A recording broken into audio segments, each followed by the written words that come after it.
আজকের পর্বে আমরা শুনতে চলেছি বিভূতিভূষণ বন্দ্যোপাধ্যায়ের লেখা শ্রেষ্ঠ গল্প সমগ্র থেকে গল্প উমারানী। আজকের পর্বে সকলকে স্বাগত। খাবার সকলকেই দিলুম। উমারানী লজ্জায় একেবারে আড়ষ্ট। কপালে বিন্দু বিন্দু ঘাম জমে গেল তার লজ্জার চোটে। বেচারি লজ্জায় আর ঘামে হাঁপিয়ে মারা যায় দেখে তার ঘোমটা বেশ করে খুলে দিলুম। বললুম, আমি দাদা, আমার কাছে লজ্জা কী রে রানী? আমার ছোট্ট লক্ষ্মী বোনটি। জলযোগ পর্ব সমাধা করে বাইরের দালানে এসে টুনির মায়ের সঙ্গে গল্প করতে আরম্ভ করলুম।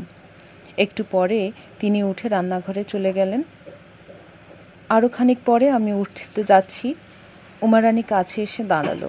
জিজ্ঞাসা করলুম, রানী, আজ ঠাকুর বিসর্জন দেখলি নে? উপরের ঘরের জানালা থেকে দেখছিলুম। বেশ ভালো, অনেক রকমের প্রতিমা না? হ্যাঁ, কত সব বড় বড়। তারপর একটু চুপ করে থেকে আমার দিকে চেয়ে বললে, দাদা, কাল আসবেন না? আমি বললুম, সে কি বলতে পারি, সময় পাই তো আসব। আবার শিগগির চলে যাব কি না, অনেক কাজ আছে।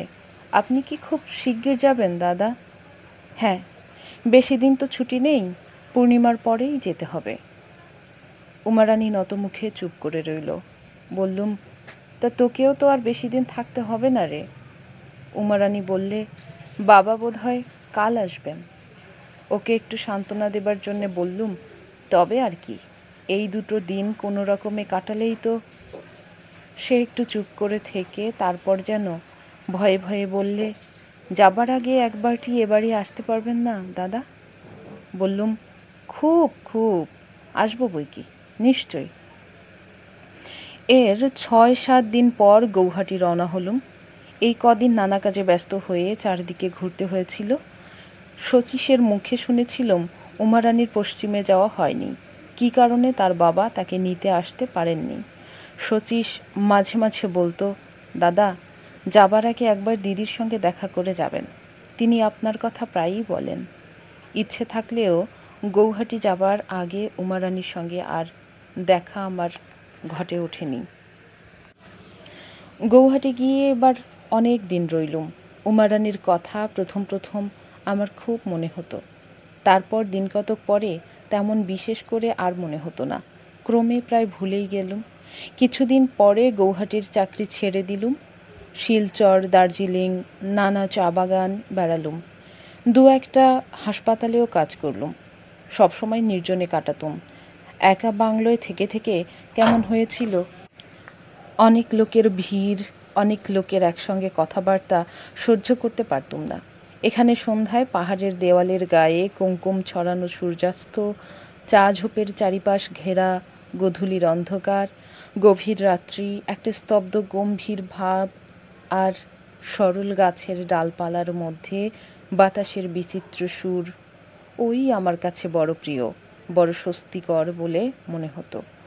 বসবার ঘরটিতে সাজিয়ে রেখেছিলাম জগতের যুগ যুগের জ্ঞানী বীরদের, এই গস, জোলনার, হেলমোস, গেইকি, লোগান, ডসন, যাঁদের আলোক সামান্য প্রতিভা আমাদের সুন্দরী বসুন্ধরার অতীত শৈশবের তাঁর রহস্যময় বালিকা জীবনের তমসাচ্ছন্ন ইতিহাসের পাতা আলোকোজ্জ্বল করে তুলেছে, যাঁদের মনীষায় যোগদৃষ্টি অসীম শূন্যের দূরত্ব ভেদ করে নক্ষত্র জগতের তত্ত্ব অবগত হচ্ছে, তাদের সঙ্গে অনেক রাত পর্যন্ত কাটাতুম।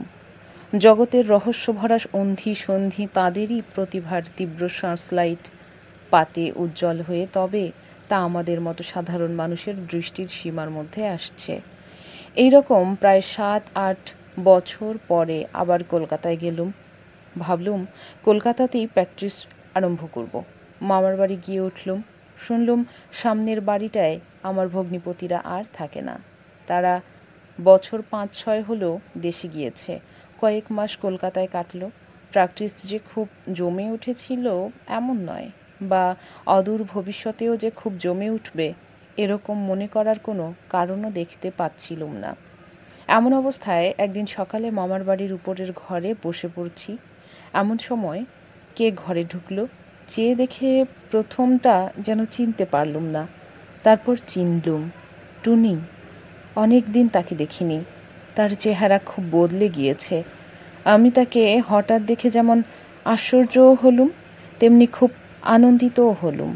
টুনি বললে, সে তার স্বামীর সঙ্গে আজ 5-6 দিন হলো কলকাতায় এসেছে। সিমলেতে তাদের কোনো আত্মীয়ের বাড়িতে এসে আছে। আজ বাড়ির সকলের সঙ্গে দেখা করতে এসেছে। অন্যান্য কথাবার্তার পর তাকে জিজ্ঞাসা করলাম, সুরেন এখন কোথায়? টুনি বললে, ছোটদা এখন আবাদে কোথায় চাকরি করেন সেখানেই থাকেন। আমি জিজ্ঞাসা করলুম, উমারানী কেমন আছে? টুনি একটু চুপ করে রইল। তারপর বললে, দাদা, সে অনেক কথা। আপনি এখানে আছেন তা আমি জানতুম। সেসব কথা আপনাকে বলবো বলেই আমার এরকম এখানে আসা। আমি বললুম, কি ব্যাপার শুনি? সে ভালো আছে তো? টুনি বললে, সে ভালো আছে কি আছে সে আপনিই শুনুন না। সেই যে বছর পুজোর সময় আপনি এখানে ছিলেন, বৌদির বাপের নিতে আসার কথা ছিল, সে তো আপনি জানেন। তখন তিনি ছুটি পাননি বলে আসতে পারেননি। পত্র দিয়েছিলেন পরের মাসে নিয়ে যাবেন। বুঝি মাসখানেক পরে খবর এলো তিনি কলেরায় মারা গিয়েছেন। বৌদি সেই বিয়ের কনে বাপের বাড়ি থেকে এসেছিল, এমনই অদৃষ্ট, আর সে মুখ হতে হলো না। তারপর আমি জিজ্ঞাসা করলুম, উমারানীর মা? টুনি বললে, শুনুন না, মা আবার কোথায়? তিনি তো বৌদির বিয়ে হবার আগেই মারা গিয়েছিলেন। তারপর এদিকে আবার দাদা তার সঙ্গে বিশেষ কোনো সম্বন্ধ রাখেন না। তিনি সেই যেখানে চাকরি করেন সেখানেই থাকেন। বৌদি চাঁপা পুকুরের বাড়িতে পড়ে, দাদা চিঠিপত্রও দেন না। বৌদি বড় শান্ত, বড় চাপা মেয়ে। সে মুখ ফুটে কখনো কিছু বলে না, কিন্তু তার মুখের দিকে চাইলে বুক ফেটে যায়। মেয়ে মানুষেরও যে কি কষ্ট সে আপনি বুঝবেন না দাদা।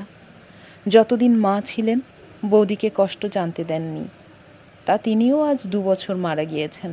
বাড়িতে আছেন শুধু পিসিমা। সেই শান্ত ছোট মেয়েটির উপর দিয়ে এত বড় ঝড় বয়ে গিয়েছে শুনে আমার মনে বড় কষ্ট হলো। জিজ্ঞাসা করলুম, সুরনের এমন ব্যবহারের মানে কি? টুনি বললে, তা তিনিই জানেন। তবে তিনি নাকি বলেন জোর করে তার বিয়ে দেওয়া হয়েছে। বিয়ে করার তার কোনো ইচ্ছে ছিল না। এই সব। বরদাও দেশের বাড়িতে থাকেন না, বাড়িতে থাকেন শুধু পিসিমা। কাজেই বৌদির মুখের দিকে চেয়ে তাকে একটু যত্ন করে দুটো কথা বলে এমন একটা লোক পর্যন্ত নেই। পিসিমা আছেন, কিন্তু সে না থাকারই মধ্যে। সে খানিকক্ষণ চুপ করে রইল। তারপর বললে, আপনাকে একটা কথা বলি দাদা, আপনি একবার তার সঙ্গে দেখা করে আসুন। আপনাকে সে যে কী চোখে দেখে তা বলতে পারি নে দাদা। সেবার চাঁপা পুকুরে গিয়েছিলুম। বৌদি বললে, আমার দাদার কথা কিছু জানো ঠাকুরঝি? আপনি এদেশ ওদেশ করে বেড়াচ্ছেন শুনে সে কেঁদে বাঁচে না। মাঝে মাঝে যখনই তার কাছে গিয়েছি আপনার কথা এমন দিন নেই যে সে বলেনি। বলে, ভগবান আমার ভাইয়ের অভাব পূর্ণ করেছেন দাদা আর শচীশকে দিয়ে। এখনো পর্যন্ত ফি চিঠিতেই আপনার খোঁজ নেয়। তা বড্ড পোড়া কপালি সে। কারুর কাছ থেকে কোনো স্নেহই কোনো দিন সে পেল না। আপনার পায়ে পড়ি দাদা, আপনি তাকে একবার গিয়ে দেখা দিয়ে আসুন। আপনি গেলে সে বোধ হয় অর্ধেক দুঃখ ভোলে। ছাদের আলিশার উপর থেকে রোদ নেমে গেল। পাশের বাড়ির চিল ছাদের উপর বসে একটা কাক একঘেয়ে চিৎকার করছিল। আমি জিজ্ঞাসা করলুম, সুরেন কি মোটেই বাড়ি যায় না? টুনি বললে, সে একরকম না যাওয়াই দাদা। বছরে হয়তো 2 বার, তাও গিয়ে 1 দিন 8 দিন থাকেন। তাও যান কি সেজন্যে কিস্তি নাকি কি সেই সময় যার কাছে যা খাজনা পাওয়া যাবে তাই আদায় করতে। তারপর অন্যান্য একটা কথাবার্তার পর টুনি চলে গেল। সেদিন বিকেলে সেনেট হলে একজন বিখ্যাত বৈজ্ঞানিকের বক্তৃতা ছিল। তিনি কেমব্রিজ থেকে এসেছিলেন আমাদের বিশ্ববিদ্যালয়ে বক্তৃতা দিতে। বক্তৃতার বিষয়টি ছিল যেমনই চিত্তাকর্ষক, বক্তৃতার অর্থাংশ ও বক্তার যুক্তি প্রণালী ছিল তেমনই দুর্বোধ্য। আরম্ভ হওয়ার সময় ছাত্রের দলে হল ভরা থাকলেও বেগতিক বুঝে বক্তৃতার মাঝামাঝি তারা প্রায় সরে পড়েছিল।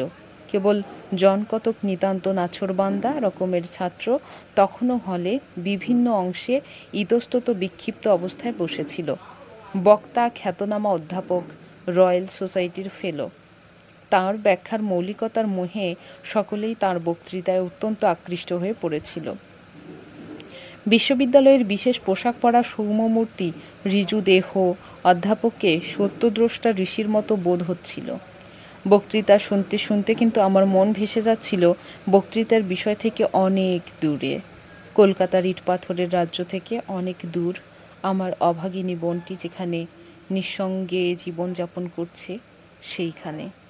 মাঝে মাঝে হলের খোলা দুয়ার দিয়ে জ্যোৎস্না ওঠা বাইরের দিকে চেয়ে থাকতে থাকতে উমারানির বালিকা মুখখানি বড় বেশি মনে পড়ছিল।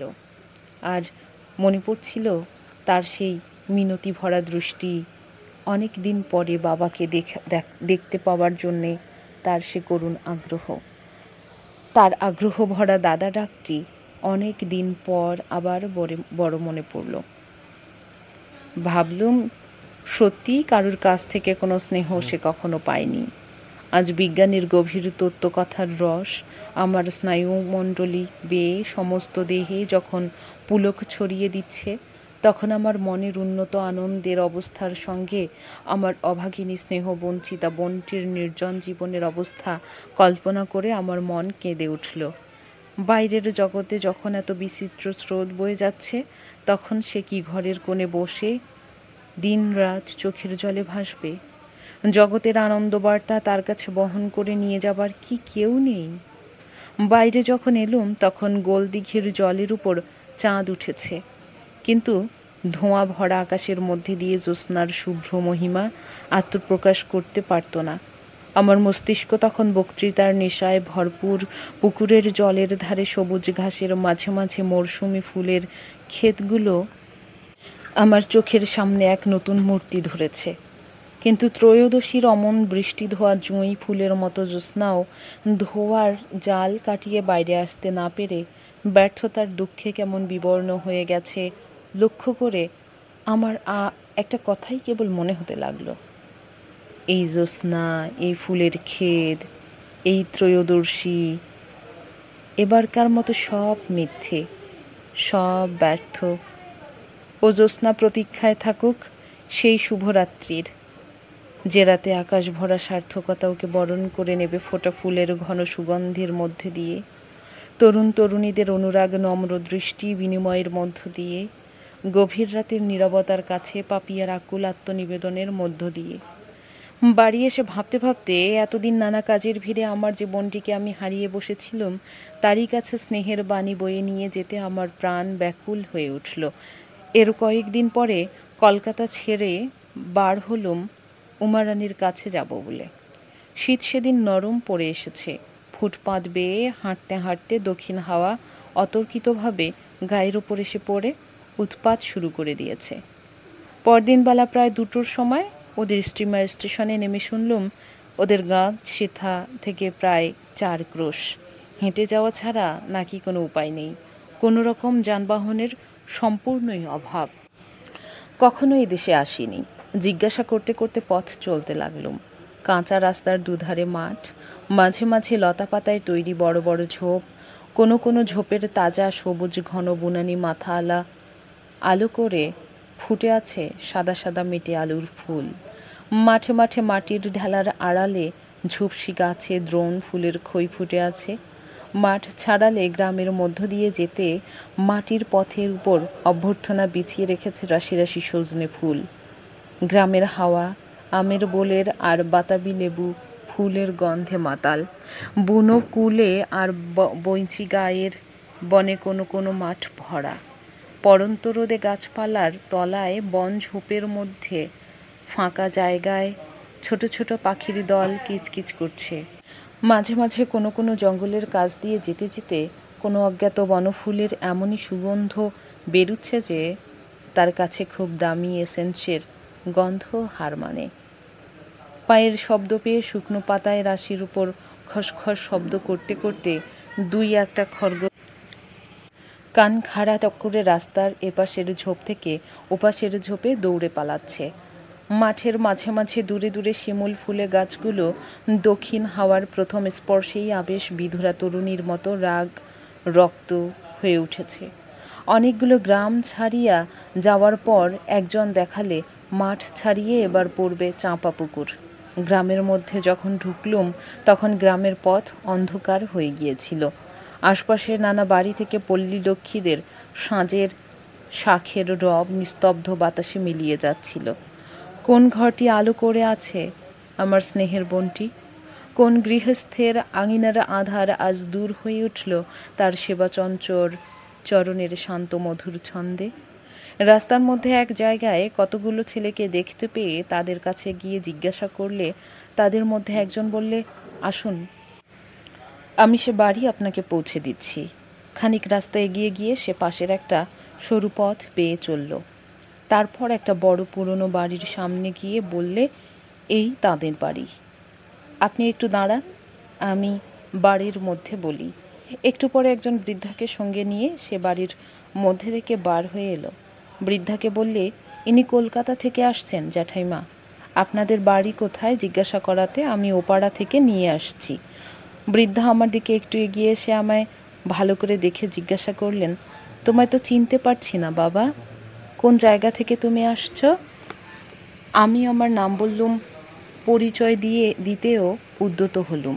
বৃদ্ধা বলে উঠলেন, আমার আর পরিচয় দিতে হবে না। আমার আসা যাওয়া নেই বলে তিনি কখনো আমায় দেখেননি, তাই চিনতে পারছিলেন না। আমি বাইরে এসে দাঁড়িয়ে আছি, এতে তিনি খুব দুঃখিত হলেন। আমি কেন একেবারে বাড়ির মধ্যে গেলুম না? আমি তো ঘরের ছেলের বাড়া, আমার আবার বাইরে দাঁড়িয়ে ডাকাডাকি কি ইত্যাদি। তার সঙ্গে বাড়ির মধ্যে ঢুকলুম। কেবল মনে হতে লাগলো 8 বছর, আজ 8 বছর পরে কি জানি উমারানী কেমন আছে, সে কেমন দেখতে হয়েছে। আজ সম্পূর্ণ অপ্রত্যাশিতভাবে আমায় দেখে সে যেন আনন্দ পাবে। সে আনন্দের পরিমাণ আমি একটু একটু বুঝছি। আমার বুকের তারে তার প্রতিধ্বনি গিয়ে বাজছে। আজ এখনই তার স্নেহমধুর ক্ষুদ্র হৃদয়টির সংস্পর্শে আসবে, তার কালো চুলে ভরা মাথাটিতে হাত বুলিয়ে আদর করতে পারবো, তার মিষ্টি দাদা ডাকটি শুনবো। এ কথা ভেবে আনন্দে আমার মনের পাত্র ছাপিয়ে পড়ছিল। দেখলুম এদের অবস্থা একসময় ভালো ছিল, খুব বড় বাড়ি। এখন সব দিকেই ভাঙা ঘরদোর, দেওয়াল ফেটে বড় বড় অশ্বত্থ চারা উঠেছে। বাইরের উঠান পার হয়ে ভেতর বাড়ির উঠানের দরজায় পা দিতেই বৃদ্ধা বলে উঠলেন, ও বৌমা, বার হয়ে দেখো কে এসেছে। কে পিসিমা? বলে প্রদীপ হাতে ওদিকের একটা ঘর থেকে বার হয়ে এলো।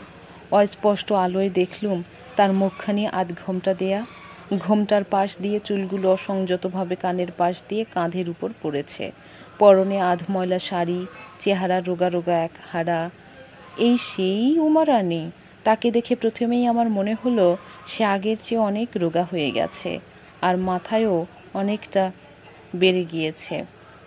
কয়েক সেকেন্ড উমারানী আমায় চিনতে পারলে না, তারপরই যে হাঁপিয়ে বলে উঠল, দাদা। অন্য কোনো কথা তার মুখ দিয়ে বেরুলো না। প্রদীপটা কোনো রকম রেখে সে এসে আমার পায়ের উপর হয়ে পড়লে। আমি তাকে উঠালুম। তার মুখে দেখলুম এক অপূর্ব ভাব।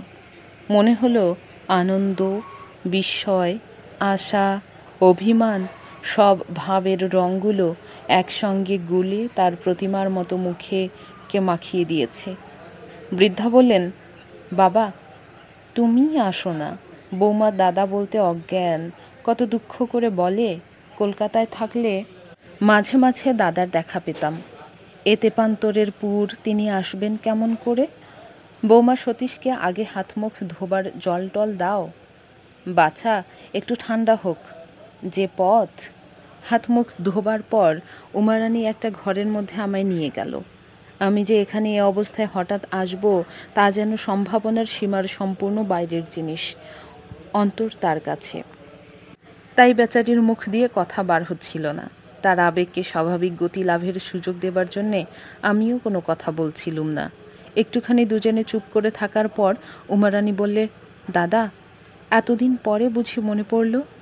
আমি আগেরকার মতো তার মাথার দুপাশের চুলগুলোয় হাত বুলিয়ে দিতে দিতে বললুম, রানী, আসতে পারিনি হয়তো নানান কাজে, কিন্তু এ কথা মনে ভাবিসনি যে ভুলে গিয়েছিলুম। চেহারা যে একেবারে শুকিয়ে গিয়েছে রে, বড্ড কি অসুখ বিসুখ হয়। 8 বছর আগেকার সেই ছোট্ট মেয়েটির মতো মুখ নিচু করে একটুখানি হেসে সে চুপ করে রইল। জিজ্ঞাসা করলুম, আচ্ছা রানী, আমি আসবো এ কথা ভেবেছিলি? তার 2 চোখ জলে ভরে এলো। বললে, কি করে ভাববো দাদা?